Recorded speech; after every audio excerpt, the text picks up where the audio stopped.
어르신, 이런 간단한 업무는 ATM기를 이용하시면 됩니다. 그 한마디에 서울 도심 한복판의 은행 로비가 얼어붙었습니다.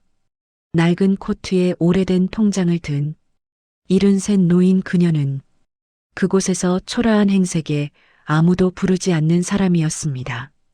하지만 단 한 사람, 외모로 판단하지 않고 따뜻한 마음으로 대해준 젊은 한 은행원. 그리고 그날 오후 다시 은행 문이 열렸을 때 모두가 알게 됩니다. 지금부터 그날의 이야기를 시작합니다. 서울 도심 한복판, 유리와 대리석으로 치장된 대형 은행 본점급 지점의 자동문이 열립니다. 점심시간이 막 지난 오후 1시, 정장 차림의 직장인들이 분주히 오가는 로비에 한 노인이 들어섭니다. 김불래, 73의 할머니입니다.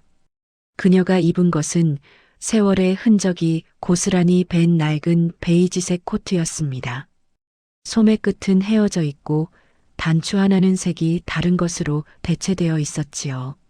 손에 든 낡은 가방은 모서리가 닳아 속천이 드러나 보였습니다. 그녀의 발걸음은 느렸지만 눈빛만큼은 또렷했습니다. 로비 안은 고급스러웠습니다. 천장에서 쏟아지는 은은한 조명, 광택이 흐르는 대리석 바닥, 그리고 한쪽 벽면을 가득 채운 VIP 고객 전용 상담실의 금빛 명패들. 이곳은 돈과 권력을 가진 이들을 위한 공간처럼 보였습니다. 불래 할머니가 창구 쪽으로 천천히 걸어가자 몇몇 직원들의 시선이 그녀에게 닿았습니다. 그리고는 곧 다른 곳으로 향했지요. 마치 보이지 않는 사람처럼 그녀는 그렇게 투명한 존재가 되어갔습니다. 정장을 입은 젊은 남성 고객이 그녀 옆을 스쳐 지나가며 미세하게 몸을 피했습니다. 창구 직원 한 명은 그녀와 눈이 마주치자 재빨리 서류를 들여다보는 척했습니다. 할머니는 이 모든 것을 느꼈습니다. 하지만 표정은 변하지 않았습니다. 그저 묵묵히 창구 앞으로 걸어갈 뿐이었지요. 그녀의 발걸음이 닿는 대리석 바닥에서는 작은 소리조차 나지 않았습니다. 마치 이곳에 있어서는 안 될 사람처럼 그녀는 조용했습니다. 로비 한편의 대기석에는 명품 핸드백을 든 여성들이 앉아 있었습니다. 그녀들의 대화 소리가 은은하게 들려왔습니다.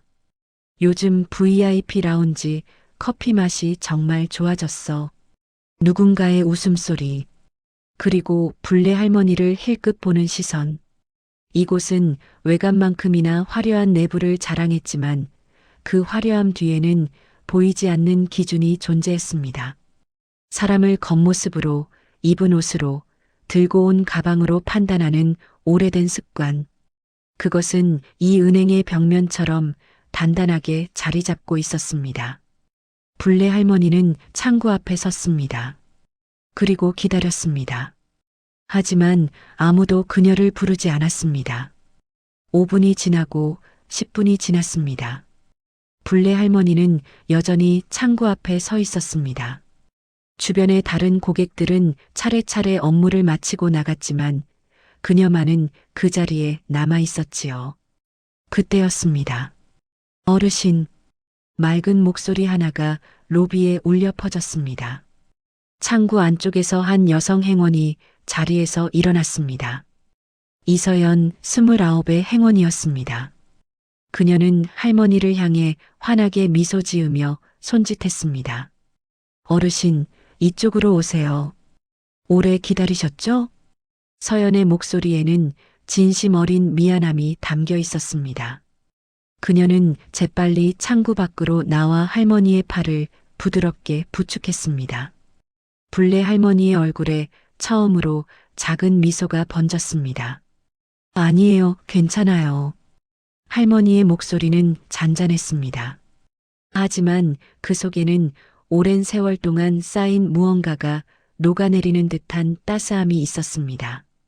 서연은 할머니를 창구 앞 의자로 안내했습니다. 그리고는 정성스럽게 무릎을 살짝 굽혀 할머니와 눈높이를 맞췄습니다.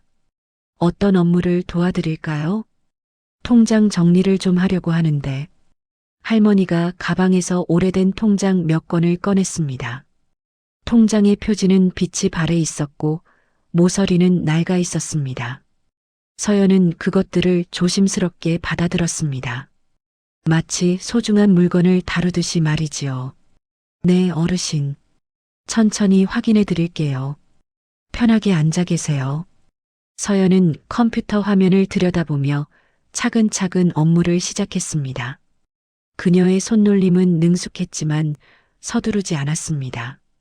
할머니가 어떤 질문을 해도 귀 기울여 들었고 이해하기 쉽게 설명했습니다. 이 계좌는 오래되셨네요. 80년대 통장이시죠? 그래요. 그때 만든 거예요. 소중히 보관하셨네요. 짧은 대화였지만 그 속에는 존중이 있었습니다. 서연은 할머니를 한 사람으로, 한 명의 소중한 고객으로 대했습니다. 그것은 이 은행에서 드문 일이었습니다. 주변의 몇몇 직원들이 이 광경을 지켜보았습니다. 어떤 이는 무표정했고 어떤 이는 고개를 저었습니다. 하지만 서연은 개의치 않았습니다. 그녀에게는 자신만의 기준이 있었습니다. 모든 고객은 동등하게 존중받아야 한다는 신념. 그것이 그녀가 이 일을 시작했을 때부터 지켜온 원칙이었습니다.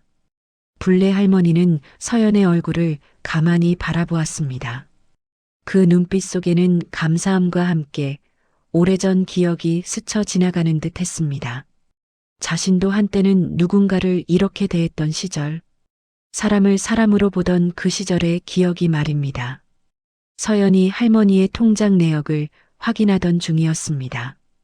갑자기 뒤에서 날카로운 발소리가 다가왔습니다. 이서연 은행원. 냉랭한 목소리였습니다. 서연은 고개를 돌렸습니다.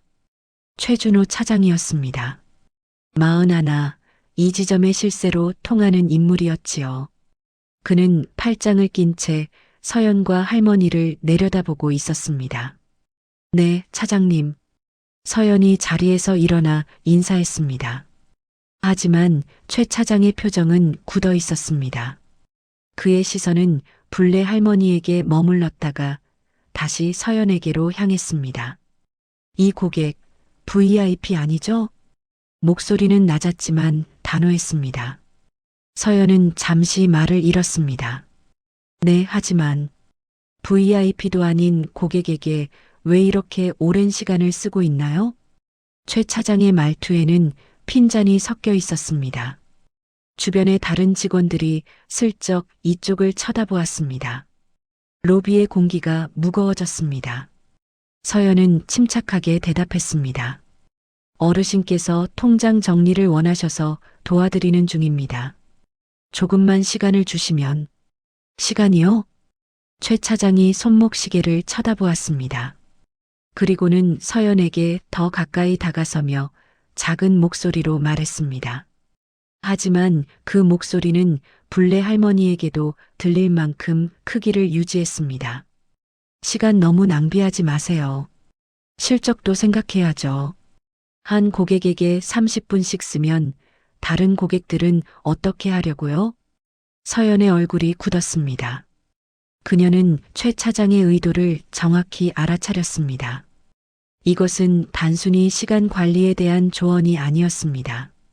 이것은 고객을 선별하라는, 가치 있는 고객에게만 시간을 쓰라는 압박이었습니다. 불례 할머니는 조용히 앉아 있었습니다. 하지만 그녀의 손이 가방 손잡이를 천천히 움켜쥐는 것이 보였습니다.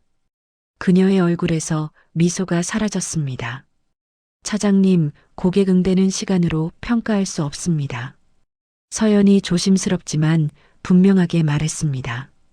그녀의 목소리는 떨리지 않았습니다. 최 차장의 눈썹이 꿈틀했습니다. 응대도 좋지만 효율도 생각해야죠. 우리는 은행이에요. 자선단체가 아니고요. 그 말이 떨어지자마자 공기가 얼어붙었습니다. 주변의 직원들은 고개를 숙였고 대기하던 고객들조차 불편한 표정을 지었습니다. 서연은 더 이상 말하지 않았습니다. 그녀는 최 차장을 바라보았습니다. 그 시선 속에는 분노보다는 실망이 담겨 있었습니다. 이런 사람 아래서 일해야 한다는 사실에 대한 깊은 실망 말입니다. 최 차장은 한 발 더 나아갔습니다. 그는 불례 할머니 쪽으로 몸을 돌렸습니다. 그리고는 마치 공지사항을 읽듯이 말했습니다. 어르신. 그의 목소리는 로비 전체에 울렸습니다. 몇몇 고객들이 고개를 들었습니다. 이런 간단한 업무는 ATM기를 활용하시거나 고객센터 전화를 이용하시면 됩니다. 가뜩이나 점심시간 이후라 사람이 많아서 모두가 바쁜데 너무 시간이 지체되고 있습니다. 불례 할머니는 최 차장을 올려다보았습니다. 그녀의 눈빛은 잔잔했지만 그 속에는 무언가가 일렁이고 있었습니다. 슬픔인지 분노인지 혹은 체념인지 알 수 없는 감정이었습니다. 최 차장은 멈추지 않았습니다. 아니면 가까운 다른 지점을 방문하시는 것도 방법입니다. 거기는 지금보다 한산할 겁니다. 그 말은 명백했습니다. 떠나라는 것이었습니다. 이곳은 당신 같은 사람이 올 곳이 아니라는 무언의 선언이었습니다. 차장님, 서연이 참지 못하고 목소리를 높였습니다. 하지만 최 차장은 손을 들어 그녀를 제지했습니다. 이서연 행원, 당신은 본인 업무나 신경 쓰세요. 이건 지점 운영의 문제입니다. 서연은 입술을 깨물었습니다. 그녀의 눈가가 붉어졌습니다. 하지만 할머니 앞에서 눈물을 보일 수는 없었습니다. 불례 할머니는 천천히 자리에서 일어났습니다. 그녀의 움직임은 느렸지만 흔들리지 않았습니다. 낡은 통장들을 다시 가방 속에 넣으며 그녀는 작게 말했습니다. 알겠습니다. 제가 폐를 끼쳤군요. 그녀의 목소리는 담담했습니다. 너무나 담담해서 오히려 더 슬펐습니다. 할머니는 서연을 향해 고개를 숙였습니다. 아가씨, 정말 고마웠어요. 당신 같은 사람이 있어서 이 은행이 아직 살아있는 거예요. 서연의 눈에서 눈물 한 방울이 떨어졌습니다. 할머니는 그 눈물을 보았습니다. 그리고는 부드럽게 미소 지었습니다. 울지 마세요. 당신은 잘못한 게 없어요. 할머니는 천천히 돌아서서 은행 밖으로 걸어갔습니다. 그녀의 낡은 코트 자락이 자동문 사이로 사라졌습니다. 로비는 다시 일상으로 돌아갔습니다. 마치 아무 일도 없었던 것처럼 말입니다. 하지만 서연의 가슴 속에는 뜨거운 무언가가 타오르고 있었습니다. 그것은 분노였고 무력감이었으며 동시에 결심이었습니다. 언젠가는 반드시 이런 일이 바뀌어야 한다는 결심이었습니다. 최 차장은 만족스러운 표정으로 자신의 자리로 돌아갔습니다. 그에게 이것은 효율적인 업무 처리였을 뿐이었습니다. 한 사람의 존엄이 짓밟혔다는 사실은 그에게 중요하지 않았습니다. 다음 날 아침 출근한 서연에게 내선 전화가 걸려왔습니다. 이서연 행원, 지점장님께서 찾으십니다. 메시지는 간결했지만 그 의미는 무겁였습니다. 서연은 심호흡을 한 번 하고 지점장실 문을 두드렸습니다. 들어오세요. 지점장실 안에는 지점장과 최 차장이 함께 있었습니다. 두 사람의 표정은 경직되어 있었습니다. 서연의 가슴이 철렁 내려앉았습니다. 앉으세요. 지점장이 차가운 목소리로 말했습니다. 서연은 의자 끝에 조심스럽게 앉았습니다. 어제 일 보고받았습니다. 지점장이 말을 이었습니다. VIP도 아닌 고객에게 과도한 시간을 할애했고 그로 인해 다른 고객들의 대기 시간이 길어졌다고 들었습니다. 그것도 점심시간 직후 피크타임에 말이죠. 서연은 항변하려 했습니다. 하지만 지점장님, 저는 단지가 아닙니다. 최 차장이 끼어들었습니다. 은행은 효율과 실적으로 움직입니다. 감정으로 움직이는 곳이 아니에요. 당신의 그런 태도는 팀 전체의 실적에 악영향을 미칩니다. 지점장이 서류 하나를 서연 앞으로 밀었습니다. 업무 진행 시간 지연, 고객 응대 기준 위반. 이것이 현재 당신에 대한 평가입니다. 서연의 손이 떨렸습니다. 서류에는 빨간 글씨로 경고라는 단어가 찍혀 있었습니다. 다음 인사고과에 반영될 것입니다. 그리고 앞으로 이런 일이 반복되면 우리도 어쩔 수 없습니다. 그 말의 의미는 명확했습니다.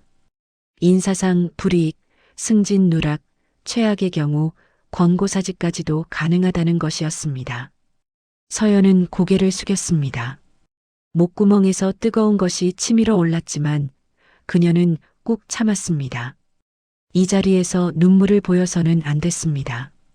그것은 약점이 될 것이고 그들에게 더 큰 빌미를 줄 것이었습니다. 알겠습니다. 서연의 목소리는 가라앉아 있었습니다. 그녀는 자리에서 일어나 밖으로 나왔습니다. 복도를 걸어가는 동안 그녀의 눈에서 눈물이 흘러내렸습니다. 화장실로 들어간 서연은 거울 앞에 섰습니다. 거울 속의 자신은 초라해 보였습니다. 5년 동안 성실하게 일해온 자신, 고객을 한 사람의 인간으로 대하려 노력해온 자신, 그런 자신이 이렇게 쉽게 짓밟히는 것이 견딜 수 없었습니다. 하지만 그녀는 울음을 삼켰습니다. 그리고 찬물로 얼굴을 씻었습니다. 거울을 다시 보며 그녀는 스스로에게 말했습니다. 괜찮아. 나는 잘못하지 않았어. 하지만 그녀의 가슴속 깊은 곳에서는 의문이 피어올랐습니다. 과연 이 세계에서 옳은 일을 하는 것이 가능한 것일까? 시스템은 변하지 않는 것일까? 그 의문은 무겁고 어두웠습니다. 그날 오후 2시, 은행의 자동문이 열렸습니다. 하지만 이번에는 평범한 방문객이 아니었습니다. 검은색 정장을 입은 사람들이 일렬로 들어섰습니다. 그 수는 5명, 모두 단정한 차림이었고 손에는 서류 가방을 들고 있었습니다. 그리고 그 중심에 한 사람이 서 있었습니다. 김불래 할머니였습니다. 하지만 어제와는 완전히 달랐습니다. 낡은 베이지색 코트 대신 그녀는 고급스러운 네이비 정장을 입고 있었습니다.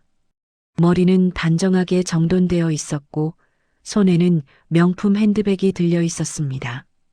그녀의 걸음걸이는 여전히 느렸지만 그 속에는 흔들림 없는 위엄이 담겨 있었습니다. 로비가 술렁였습니다. 창구에 앉아있던 직원들이 동시에 고개를 들었습니다. 대기하던 고객들도 이쪽을 쳐다보았습니다. 일행 중 한 명이 앞으로 나섰습니다. 50대 중반으로 보이는 남성이었습니다. 그는 명함을 꺼내 창구 직원에게 건넸습니다. 안녕하십니까? 저는 법무법인 정률의 대표 변호사 박정훈입니다. 김불래 고객님의 법률 대리인으로 동행했습니다. 창구 직원의 얼굴이 하얗게 변했습니다. 그녀는 재빨리 내선 전화를 들었습니다. 또 다른 인물이 앞으로 나섰습니다. 40대 초반의 여성이었습니다. 그녀 역시 명함을 내밀었습니다. 한국자산신탁관리 본부장 최은지입니다. 김불래 고객님의 자산관리 담당으로 왔습니다. 이제 로비 전체가 주목했습니다. 자산신탁관리라는 단어가 의미하는 바를 모르는 사람은 없었습니다. 그것은 수백억 원 단위의 자산을 운용하는 사람들에게만 제공되는 서비스였습니다. 서연은 창구에서 이 광경을 지켜보고 있었습니다. 그녀의 눈이 커졌습니다.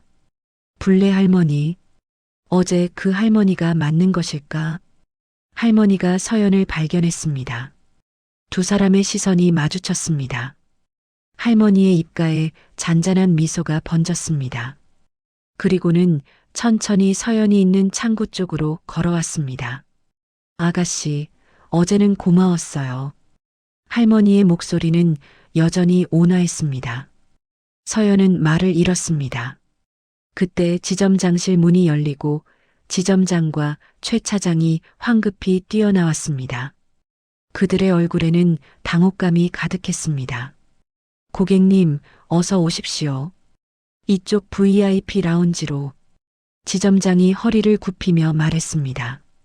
하지만 불례 할머니는 손을 들어 그를 제지했습니다. 필요 없습니다. 여기서 이야기하겠습니다. 할머니의 목소리는 부드러웠지만 그 속에는 거절할 수 없는 힘이 있었습니다. 불례 할머니는 로비 중앙에 섰습니다. 그녀 주변으로 변호사와 자산관리 임원들이 반원을 그리며 자리를 잡았습니다. 마치 무대 위의 배우들처럼 그들은 완벽한 구도를 만들어냈습니다. 저는 어제 이곳에 왔었습니다. 할머니가 말하기 시작했습니다. 로비의 모든 사람들이 숨을 죽였습니다. 낡은 옷을 입고 오래된 통장을 들고 왔었지요. 그리고 대부분의 직원들에게 무시당했습니다. 지점장의 얼굴이 파랗게 변했습니다. 최 차장은 뒤로 한 걸음 물러섰습니다. 하지만 한 사람만은 달랐습니다. 할머니가 서연을 가리켰습니다. 이 아가씨만은 저를 한 사람으로 대해주었습니다. 기다리게 해서 미안하다고 했고 정성스럽게 제 업무를 도와주었지요. 서연은 당황스러워 어쩔 줄 몰라 했습니다. 주변의 모든 시선이 그녀에게 쏠렸습니다. 변호사가 한 걸음 앞으로 나서며 서류 가방에서 문서 뭉치를 꺼냈습니다. 김불례 고객님께서는 현재 국내외 자산 신탁 계좌를 이 은행에 보유하고 계십니다.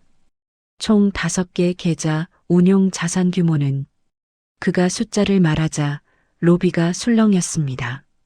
몇몇 직원들은 입을 가렸고 어떤 이는 눈을 크게 떴습니다. 그것은 상상을 초월하는 금액이었습니다. 이 지점 전체 예금액의 상당 부분을 차지하는 규모였습니다. 지점장의 이마에서 땀이 흘러내렸습니다. 최 차장은 안색이 흑빛으로 변했습니다. 하지만 불례 할머니가 말을 이었습니다. 저는 어제 이곳에서 쫓겨났습니다. 어떤 차장님께서 제게 말씀하셨지요. ATM을 이용하거나 다른 지점으로 가라고요. 최 차장이 뒤로 비틀거렸습니다. 그의 얼굴은 창백했습니다. 그래서 결심했습니다. 제 모든 자산을 이 은행에서 철회하기로요. 그 말에 지점장이 앞으로 나섰습니다. 고객님, 그건 오해입니다. 분명 무슨 착오가 아닙니다. 할머니의 목소리가 차가워졌습니다. 저는 제 눈으로 보았고 제 귀로 들었습니다. 이곳은 돈이 있는 사람만 사람 취급을 받는 곳입니다.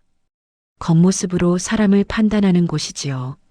자산관리 임원이 문서를 펼쳤습니다. 계좌 해지 신청서입니다.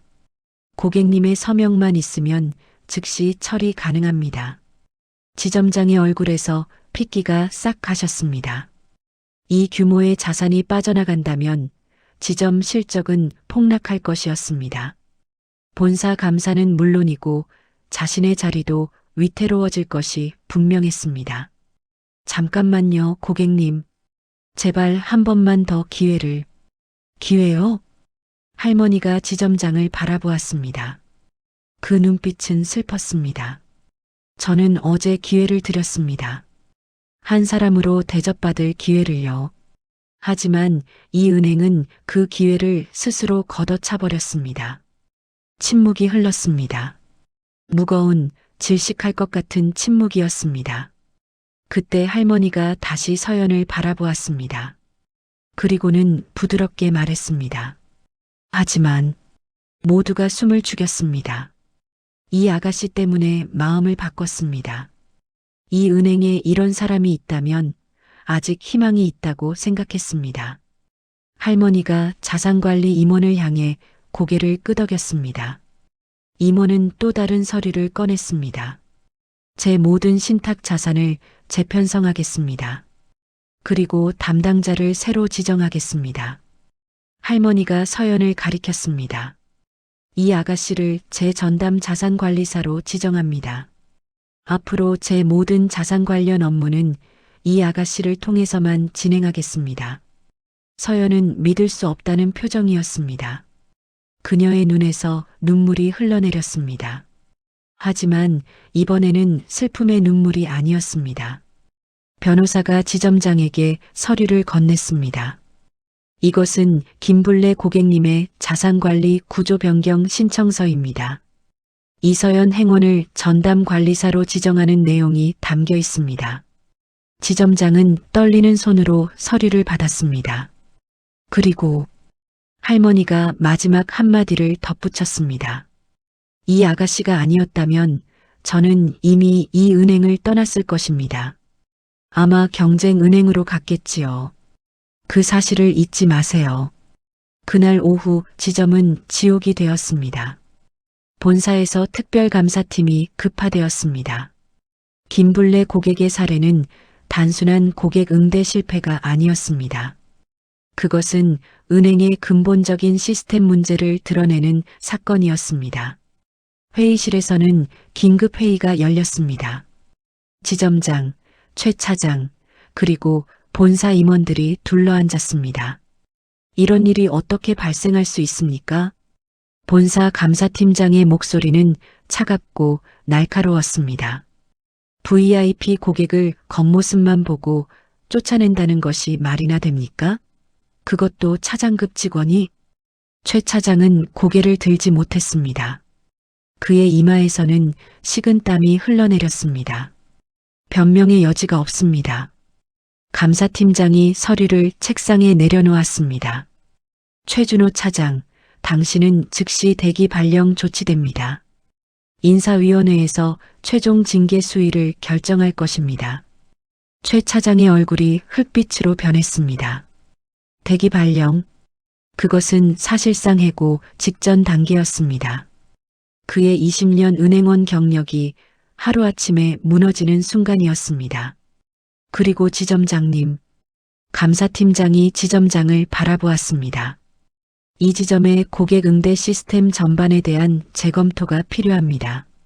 앞으로 2주간 전 직원 대상 교육이 진행될 것이며 고객 응대 매뉴얼을 전면 제작성해야 합니다. 지점장은 고개를 끄덕였습니다. 그의 얼굴에는 피로와 후회가 가득했습니다. 한편 다른 회의실에서는 전혀 다른 분위기의 모임이 열리고 있었습니다. 이서연 행원. 인사팀장이 미소를 지으며 말했습니다. 당신의 고객 응대는 모범 사례로 선정되었습니다. 본사 차원에서 표창을 수여하기로 결정했습니다. 서연은 여전히 믿기지 않는다는 표정이었습니다. 그뿐만 아닙니다. VIP 고객 전담팀으로 발령이 결정되었습니다. 김블레 고객님의 강력한 요청이 있었습니다. 서연의 눈에서 또다시 눈물이 흘렀습니다. 하지만 이번에는 기쁨의 눈물이었습니다. 감사합니다. 그녀의 목소리는 떨렸습니다. 하지만 저는 그저 당연한 일을 했을 뿐입니다. 바로 그겁니다. 인사팀장이 말했습니다. 당연한 일을 했을 뿐인데 그것이 특별하게 보이는 곳. 그것이 문제였습니다. 우리는 기본을 잃어버렸습니다. 당신이 그것을 일깨워 준 것입니다. 한 달 후 서연은 새로운 사무실에 앉아 있었습니다. VIP 고객 전담팀의 책상은 넓고 쾌적했습니다. 하지만 그녀에게 가장 소중한 것은 책상 위에 놓인 액자였습니다. 그 안에는 블레 할머니와 함께 찍은 사진이 있었습니다. 할머니는 따뜻하게 미소 짓고 있었고 서연은 그 옆에서 행복해 보였습니다. 어느 날 오후 블레 할머니가 다시 은행을 방문했습니다. 이번에는 VIP 라운지로 안내되었습니다. 서연이 직접 나와 할머니를 맞이했습니다. 할머니, 오셨어요. 그래, 아가씨. 잘 지냈니? 두 사람은 자리에 앉았습니다. 업무 이야기를 나누다가 서연이 조심스럽게 물었습니다. 할머니, 그때 왜 일부러 낡은 옷을 입고 오신 거예요? 불례 할머니가 잠시 멈칫했습니다. 그리고는 창밖을 바라보며 천천히 말했습니다. 나도 옛날에는 가난했단다. 아주 가난했지. 하루하루 먹고 살기도 힘들었어. 할머니의 목소리에는 먼 과거의 기억이 담겨 있었습니다. 그때 누군가가 나를 도와줬어. 한 은행 직원이었지. 그 사람은 내 낡은 옷을 보고도, 내 초라한 모습을 보고도 나를 한 사람으로 대해줬단다. 덕분에 나는 작은 사업을 시작할 수 있었고 지금에 이르렀지. 서연은 숨을 죽이고 들었습니다. 그래서 가끔은 확인하고 싶었어. 세상이 얼마나 변했는지, 사람들이 여전히 겉모습만 보는지, 그리고 아직도 진심으로 사람을 대하는 이들이 남아있는지. 할머니가 서연의 손을 잡았습니다. 너를 만나서 다행이야. 아직 희망이 있다는 걸 알았으니까. 서연은 고개를 끄덕였습니다. 그녀의 눈가가 촉촉해졌습니다. 며칠 후 은행 로비에는 새로운 플래카드가 걸렸습니다. 모든 고객은 동등하게 존중받습니다. 간단한 문구였지만 그 의미는 무거웠습니다. 이것은 단순한 구호가 아니었습니다. 이것은 약속이었고 다짐이었으며 변화의 시작이었습니다. 최 차장은 결국 은행을 떠났습니다. 그는 조용히 사표를 냈고 아무도 그를 붙잡지 않았습니다. 떠나기 전날 그는 서연을 찾아왔습니다. 미안합니다. 그의 목소리는 쉰 듯했습니다. 내가 잘못했습니다. 어리석었어요. 서연은 고개를 끄덕였습니다. 알고 계시면 됩니다. 그리고 다음 곳에서는 다르게 하시길 바랍니다. 최 차장은 그녀를 한참 바라보다가 고개를 숙이고 돌아섰습니다. 계절이 바뀌고 은행은 조금씩 변화했습니다. 직원들의 태도가 달라졌고 고객을 대하는 방식이 바뀌었습니다. 물론 완벽하지는 않았습니다. 여전히 실수도 있었고 미흡한 점도 있었습니다. 하지만 방향은 분명했습니다. 어느 날 저녁 퇴근 전 서연은 후배 직원에게 말했습니다. 기억해. 우리가 대하는 건 숫자가 아니야. 계좌도 아니고 실적도 아니야. 사람이야. 한 사람 한 사람이 각자의 이야기를 가진 존중받아야 할 사람인 걸 잊지 마. 후배는 고개를 끄덕이며 물었습니다. 선배님은 어떻게 그걸 잊지 않으세요? 서연은 책상 위 액자를 바라보았습니다. 할머니의 미소가 그곳에 있었습니다. 나에게 그걸 가르쳐 준 사람이 있거든. 밤이 깊어갔습니다. 은행 건물의 불이 하나둘 꺼져갔습니다. 하지만 그 안에 남겨진 것이 있었습니다. 한 노인과 한 젊은 행원이 만들어낸 작은 변화. 그것은 파도처럼 퍼져나가기 시작했습니다. 천천히 하지만 확실하게. 그리고 그 변화의 중심에는 간단하지만 강력한 진실이 있었습니다. 사람을 사람으로 대하는 것. 그것이 모든 것의 시작이라는 진실 말입니다.